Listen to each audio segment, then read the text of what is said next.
Alright, so I wanted to make a video about how to make one of these Gameboy Advance to Gameboy Micro link cables. As a lot of you know, the Gameboy Micro accessories like the link cable or the link cable adapters get very expensive because Nintendo didn't make a whole lot of them. I think because they only sold them on their website or something like that. But either way, it is much cheaper if you already have like the tools and everything. It's much cheaper to make your own link cable. You can either make one like this, that's just Game Boy Advance to Game Boy Micro, or you can make one that's just Game Boy Micro to Game Boy Micro. I'll see if I can make a video about that at some point, but I just want to make this video because I have some orders that are specifically for Game Boy Advance to Game Boy Micro, and that I think would probably be more useful to a lot of people, since most people don't have multiple Game Boy Micros. They just have one Game Boy Micro that they might want to trade to from a Game Boy Advance, and this will definitely allow you to do that. There are some limitations that it has, like I think maybe you can't use these with the Game Boy Advance cables that have the extra port in them to do like 3 or 4 players. I'm not totally sure on that, honestly. Theoretically it should work, but it may or may not. So, you know, your results may vary. But yeah, I just wanted to show you guys what I go through to make one of these, and maybe you can make one yourself. I'm going to start. I'll cut to what I'm going to make here, but it'll look different from this one. This is one I just had an order for, so I figured I'd show that off. But yeah, I will go through this next order that I have to show you how it's done. So all right. So a couple of things that I need to go over here before really getting into it. On a Game Boy Advance cable, there's 2 ends. One of the ends is the sort of the primary or like the host end, and the other end is like the secondary or the guest end, I guess, as it were. There's a couple of reasons you might want a specific side to be the host or the guest. Usually it doesn't matter, especially if it's just one system to another. It really might only matter if you are trying to do 3 or 4 players or something like that. But generally it shouldn't make a difference. The way that you can tell the difference on these is on a lot of cables. If you look inside there, let's see if I can get a good look at that. Focus. Let me turn on my flash.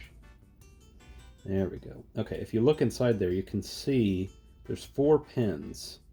It's 1, 2, 3, 4, 2 on the bottom and 2 on the top. If you can see the little metal sticking through those holes there, you can see that. Look, you can see how they're sort of offset from each other. So there's the 2 in the middle. You can see they're right next to each other, and then there's one on this end and one down here on this end. I know from experience that this is a primary side or a host side. The other end, let me get another cable here and I'll show you. Okay, so the other end looks like this, where you can see all 4 pins are grouped together. They're all on like this side over here, you can see. And that's the secondary side, or the guest side. It like I said, it really shouldn't matter which end you use for the Game Boy Advance side or the Micro side, if you're just making a cable.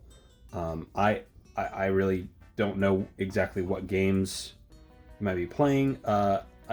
It may matter for like the single pack multiplayer games. I think like Donkey Kong or some Mario games, you actually only need 1 cartridge.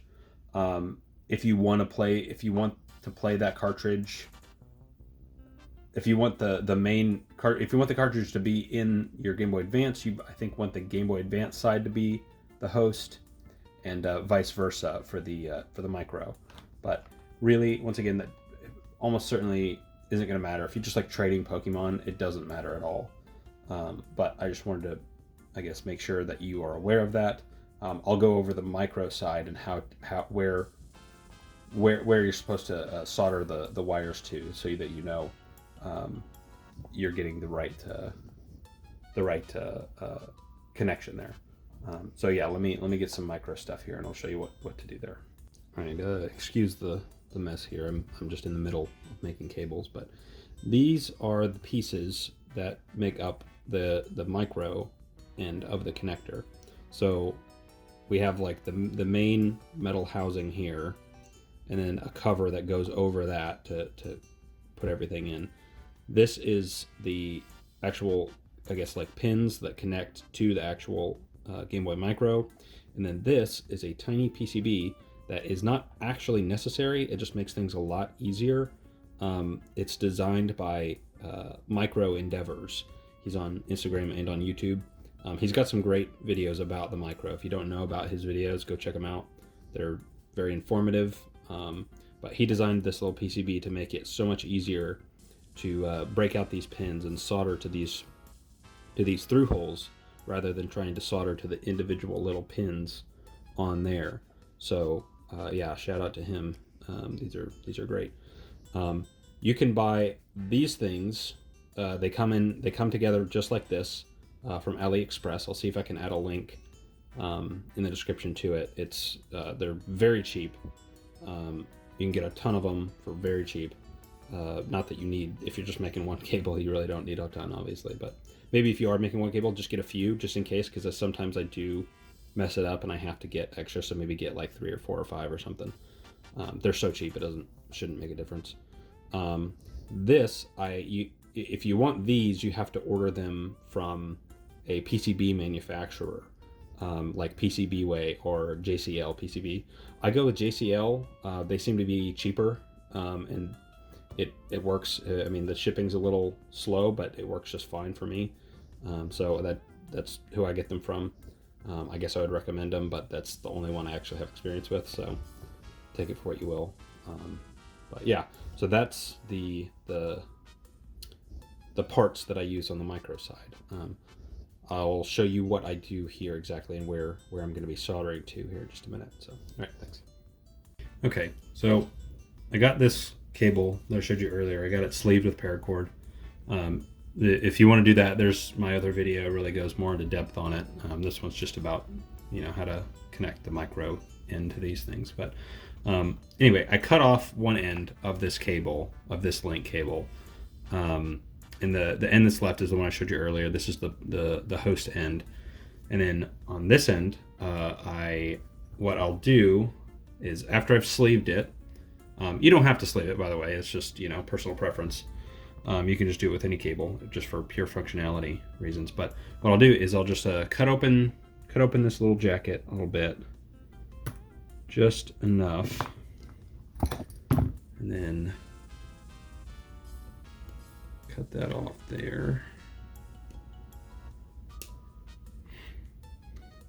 And I don't know how much that is, however much you can see there. Basically, it's just essentially enough to get about that far, if you can tell in there.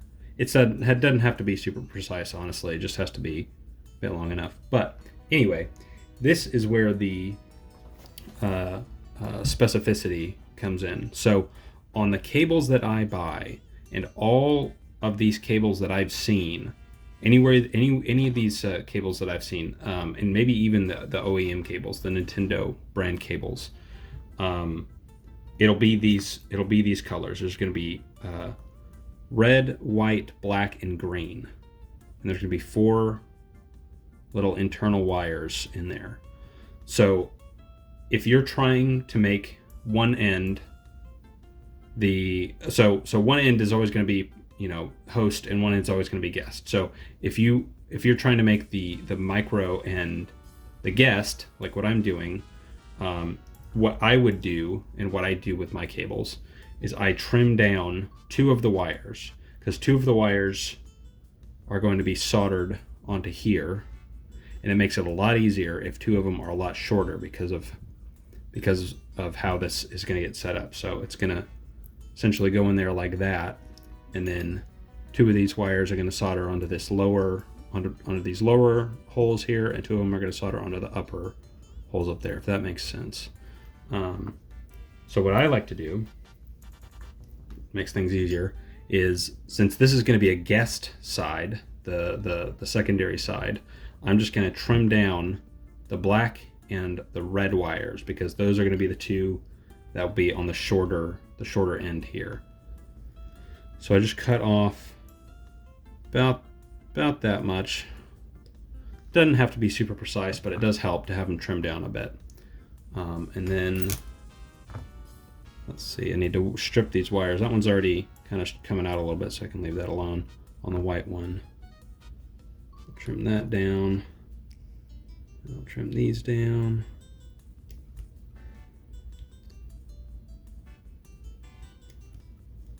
Okay. All right, let me turn on my soldering iron. Should have done that a bit ago, I guess.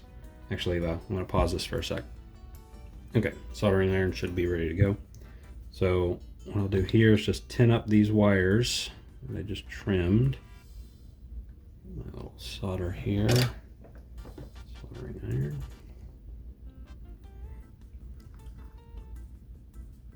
I'm going to turn my fan on because of all the smoke. Sorry if the noise is a problem, but I need to get that smoke out of the way.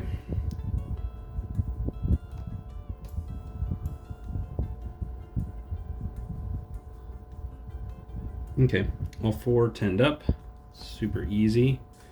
And then what I do is I get the PCB and I put that in my clamps here, in my little helping hand. And this is the side that I solder to. So if you watch Micro Endeavor's videos, I'm going to be sort of doing things a bit opposite of what he does, but it still is fully functional the way I do it. It's a very simply designed PCB, but I'm doing things a little bit opposite of what he does, but it still has full functionality the way that I do it. So I take that, put it in the clamp there, then I fill in the holes that I need to use with a bit of solder. So I'll show you what I'm doing here. I'll show you the final thing essentially, but really for this one I only need to fill in 4 holes of solder. And I don't do it as, I don't use these as through holes, by the way. They are through holes, but that's not how I use it. It just the way I do it just works better for me. You can, if you want to try it a different way, that should definitely still work. Maybe, I don't know really. This is the only way I do it. Okay, so I got some solder filled in there, and now I'm going to solder these wires on. So there's going to be 4 little holes down at the bottom. I say the bottom is just the closest side to me. Let's see if I can focus on this a bit better. Lock that focus in. Okay, I got the 4 here. There's going to be 2 in the center. You're always going to solder something to those 2 in the center. Whichever cable you're making, whether it's the guest side or the host side, you're going to solder something to that. On the guest side, the middle left gets the red wire. The middle left is what you want to solder the red side to, or the red wire. Right, there's that. And then the middle right gets the black wire.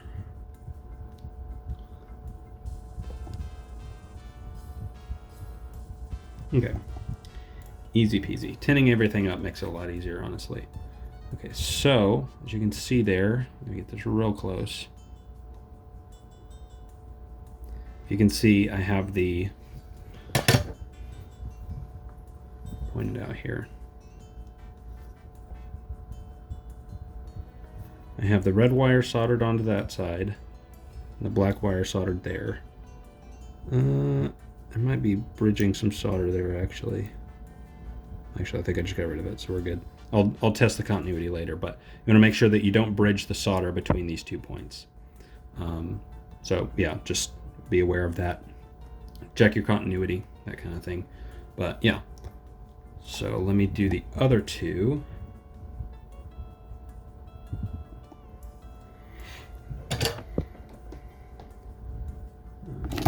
Tweezers here, it helps a lot. So on the guest one, the white, on the guest side, the white wire is going to go on the top left. the top left hole, the one on the top all the way to the left. Real quick solder there. And then the green one is going to go in the middle left on the top. Boom. All right, let me show you that again.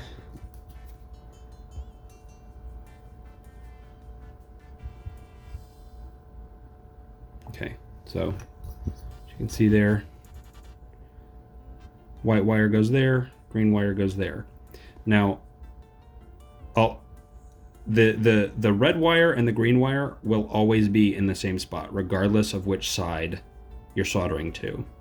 If you're making the micro side, the host side, you essentially take the white wire and put it where the black wire currently is, in the middle right side on the bottom, and then you take the black wire and put it in the middle right of the top row. So you essentially be using this hole, and then these two middle holes down here. You wouldn't be using this one over here. I hope that makes sense.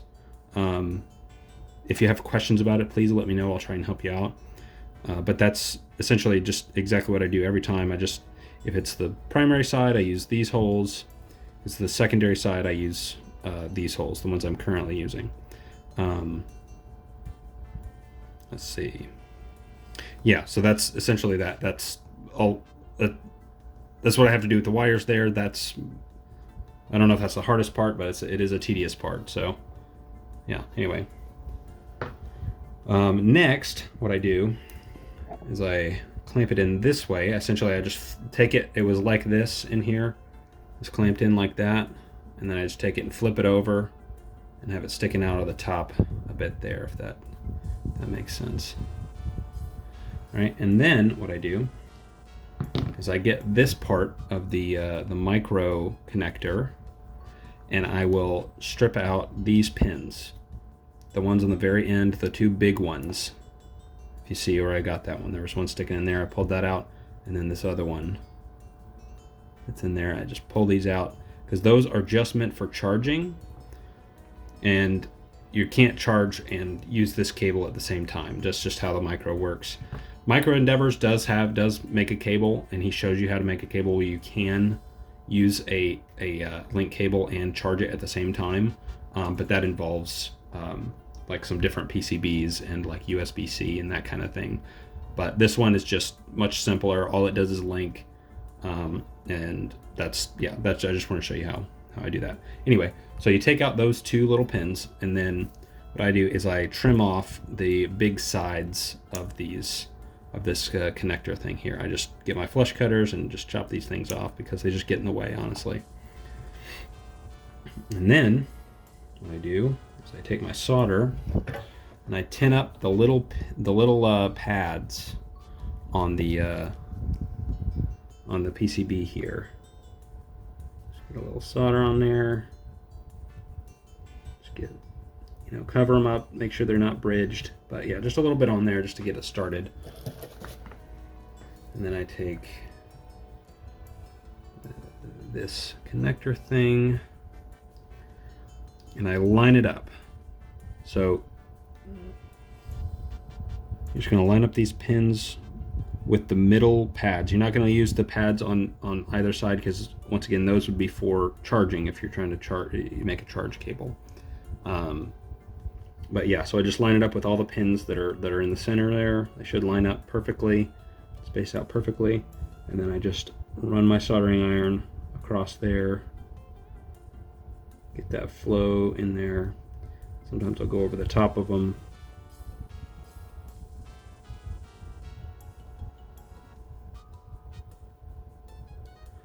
Yeah, so that should have gotten that on there. Let me see if I can show you up close what that's looking like. Okay, yeah. So you can see there, got a nice flush, nice and flush with those pins on the pads. I don't believe there are any bridge connections, but once again, I will test continuity to verify that. But yeah, That's a pretty basic. I would definitely recommend, if you're not super skilled with soldering, try and get some flux. It can be very helpful for this. These are very close. This is the stuff I use. Just put like a very tiny amount on there will do it. But then put some flux on there, heat it up. It should help it even out and make the solder go where it needs to go and stop sticking to itself and bridging these connections. But yeah, that's how I do that. And so let me just test continuity here, my multimeter. Make sure we don't have any hidden bridged connections or anything.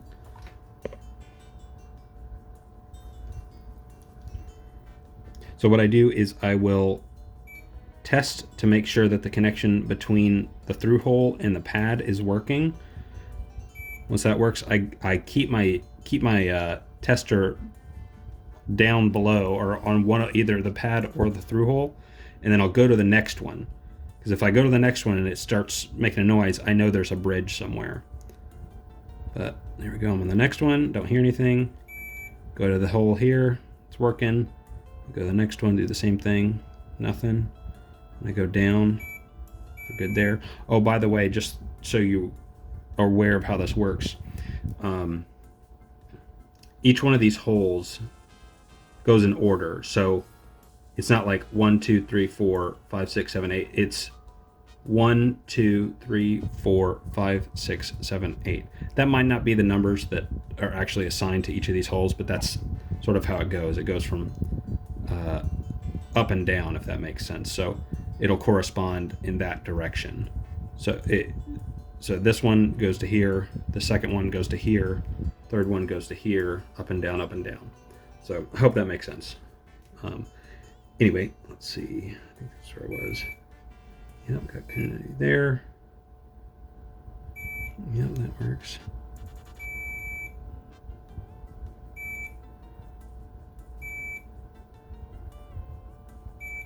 Boom. Works just fine. And I see, just want to flatten out that solder a bit so it doesn't poke through. Okay, so next what I'll do is I'll get this part of the connector, the micro connector, and I want to get this little gripper thing, this little grabby thing that's going to grab the cable, and I want to shape it in a way that makes it more easily grab the cable. So I'm going to flatten it out here.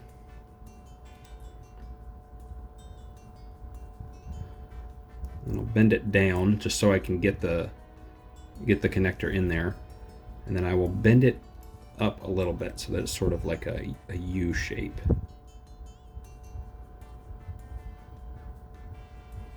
Rather than the V shape that it came with. Yeah, there you go. See, sort of bent it into a U shape, got it out of the way for a second. Next, I will get the paracord up pretty far onto the cable there, or even just go past the outer rubber jacket, or the inner rubber jacket at this point, I guess. Get it up pretty close to the PCB itself. And then I will take a little tiny piece of Captain tape that is just about the height of the PCB, or the length, I guess. The height is like a couple of millimeters technically. Or the depth, I don't know, it doesn't matter. I take it and I put it over all the connections there. Just put it on the back of that, just so we don't get any shorts with the, we don't short it with the metal jacket thing. Just put it on there, and then slide it all in there. Slide it in, good to go. And then take the little thing we bent earlier, bend it back up over the paracord. And I have my little wire cutters here. They have a perfect little circular grabber in there that works perfectly for this. And I just clamp it down so it grabs the cable nice and tight. Yeah, there we go. So there's that. Technically, this should work at this point. I'm going to test it to make sure, and then I'll you know, package it all up, make it look nicer with heat shrink and everything. So yeah, let me get my micro here. I'm going to turn off my soldering iron. My micro, and I have Gameboy Advance, and I'm just using the Pokemon Ruby and Sapphire here.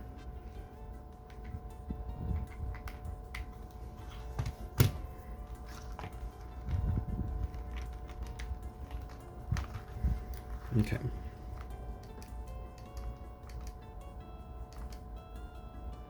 Right, and just go through the prompts and see what we get.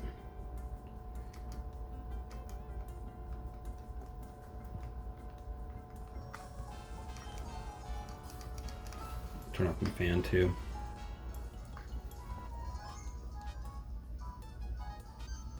All right, so I can already tell the cable worked, because if you get a question like this is when all players are ready, press A button to confirm. If you get that on one of the two, then you know it worked. You're always going to get that confirmation on the host side as well, by the way, the primary side. Because that's essentially, this one is saying, yes, I'm ready to go, we're ready to go, let's go, kind of thing. So hit confirm and see how it just does it over here without having to acknowledge it on this side. But there you go. As you can see, as I move it, as I move it on one side, it works on both sides. So yeah. Next, just clean it up a bit. Technically, it is fully functional, but might as well make it look good. Now we have this little just cover for this side. What I like to do, you don't have to do this, but it just makes it work so much better, honestly, is it's got these little two tabs on it that they're supposed to go into like these little channels on here, but it doesn't really work that well, honestly. I've tried it. It usually just ends up bending these, so I've gotten to the point where I just cut them off. It makes it so much easier. And then you just line it up with the little tabs there. There's these holes on this side and little tabs on this side, and just kind of line it up, cover it up on both sides, and then should click into place.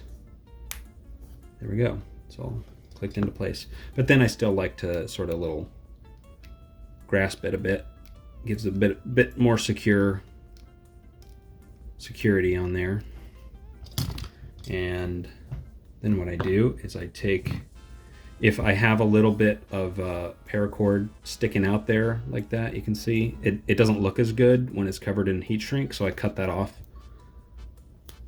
It just sort of smooths it out a bit, and then I'll get my lighter to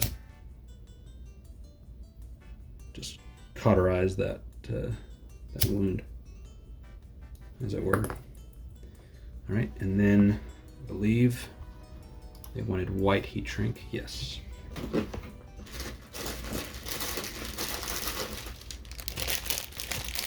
So I get my white heat shrink here, and I cut off. I don't really measure it anymore like I did on my other video. I just kind of eyeball it because I've done this so much. But I will cut off a couple of pieces. And I use longer. I realized I use longer pieces of heat shrink than I used to. Like on my other video, I think they're a bit shorter, or maybe not. I don't remember. But I realized it does help quite a bit to essentially stabilize the connector side of the cable, which is good for longevity and durability. So yeah, I'll get that, and then I'll try and make sure one side is pretty straight, as straight as I can get it. I'll show that. Yeah, you can see it. And then I'll sleeve it over there. Sleeve I want to make sure the straight side is on the connector end, if that makes sense. So like this side may not be as straight as this side. And then I'll go over it just a little bit. I'm gonna cover that up. And then heat shrink. Let me see if I can show you a bit better.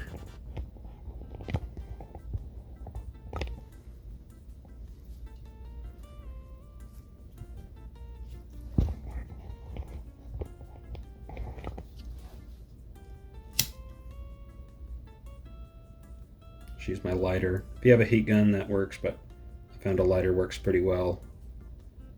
Just don't get it too close because you can burn the heat shrink or melt it.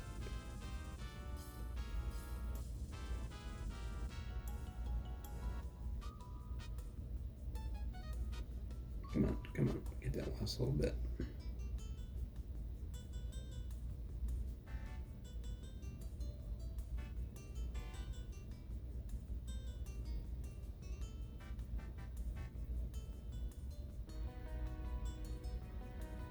Okay, and then real quick, just push it in there.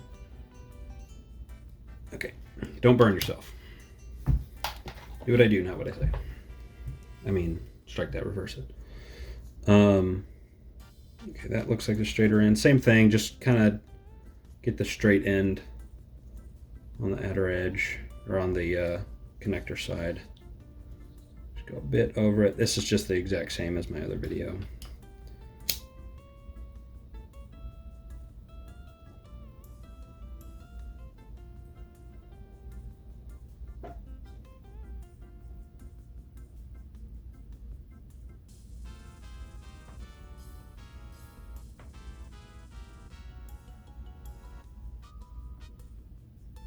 Okay. All right. And there we have it. Fully modded, I guess technically it is a modded cable. But yeah, fully functional paracord sleeved advanced to micro cable. So it showed you it does in fact work. And yeah, if you have the materials, I hope you're able to get some use out of this, the materials and the tools. Hopefully you can make something like this as well. If not, if you don't want to bother through all that, I do sell the cables on my Etsy shop. I will link that. But yeah, there you go. If you wanna make it yourself, hopefully this was useful for you. All right, thanks for watching.